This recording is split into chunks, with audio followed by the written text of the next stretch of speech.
আজকের এই ভিডিওটা সর্বোচ্চ শেয়ারের আহ্বান জানাচ্ছি যারা ইরানের ফ্যান ফলোয়ার আছেন। একটা গোমট বাঁধা আবহাওয়া বা পরিবেশ আপনার ইরান এবং মার্কিন যুক্তরাষ্ট্রের মানে বর্তমান সিচুয়েশনটা আমার কাছে মনে হচ্ছে। কারণ আপনি দেখেন যে এই মুহূর্তে ইরানের বিপরীতে মার্কিন যুক্তরাষ্ট্র বড়সড় একটা প্ল্যান করছে, তবে ইরানও ঝুঁকেঙ্গান হি সালা স্টাইলে আছেন।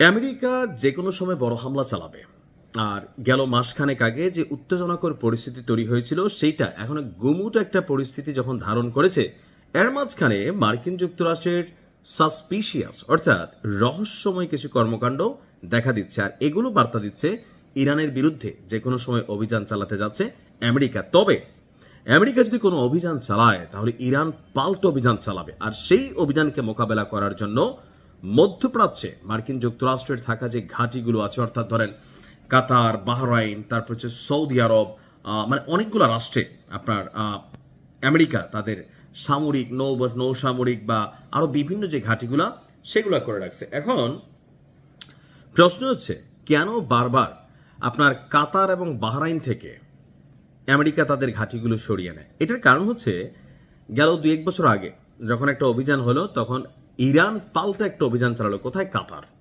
যেখানে মার্কিন সামরিক ঘাঁটি ছিল, বিশাল বিমান নৌবহর, আপনার হচ্ছে এয়ার হ্যাঙ্গার, ঠিক আছে, অনেক কিছু ছিল। তো এবারও মধ্যপ্রাচ্যে যুদ্ধের সম্ভাব্য শঙ্কার আশঙ্কায় কাতার এবং বাহরাইনের প্রধান সামরিক ঘাঁটিগুলো থেকে শত শত মার্কিন যুক্তরাষ্ট্রের সেনাদেরকে সরিয়ে নিচ্ছে যুক্তরাষ্ট্র। গতকালকে নিউ ইয়র্ক টাইমস পেন্টাগন সূত্রের বরাত দিয়ে এই তথ্য দিয়েছেন। প্রতিবেদনটি বলছে কাতারের আল উদেইদ বিমান ঘাঁটি থেকে কয়েকশো সেনা প্রত্যাহার করা হয়েছে প্রথম ধাপে, এটা চলমান থাকবে।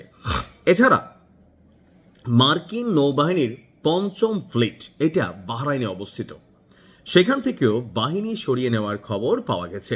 তবে ইরাক, সিরিয়া, কুয়েত, সৌদি আরব, জর্ডান এবং সংযুক্ত আরব আমিরাতে মার্কিন সেনারা এখনো অবস্থান করবে।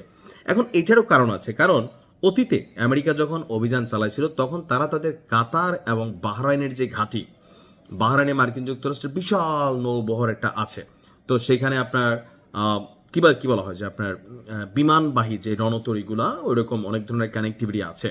তো যার কারণে এর আগে ইরান এই 2টা অঞ্চলকে টার্গেট করছে, অন্য জায়গা থেকে আসলে এরকম ঘটনা ঘটে। ইরানের উপর সম্ভাব্য মার্কিন হামলার পরিকল্পনা হিসাবে আপনার পাল্টা পদক্ষেপ হিসেবে ইরান যদি কোনো অভিযান চালায় সেটার সতর্কতামূলক ব্যবস্থা হিসাবে এই পরিকল্পনা গ্রহণ করা হয়েছে। ধারণা করা হচ্ছে যে তেহরান পাল্টা অভিযান পরিচালনা করার জন্য তারা তাদের সর্বোচ্চ শক্তি প্রস্তুত করেছে।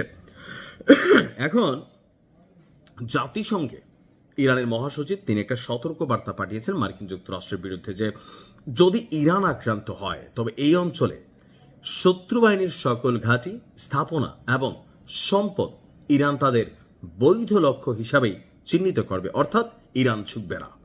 আমরাও চাই না ইরান ঝুঁকুক, খেলা জমুক। ভালো থাকুন, আসসালামু আলাইকুম।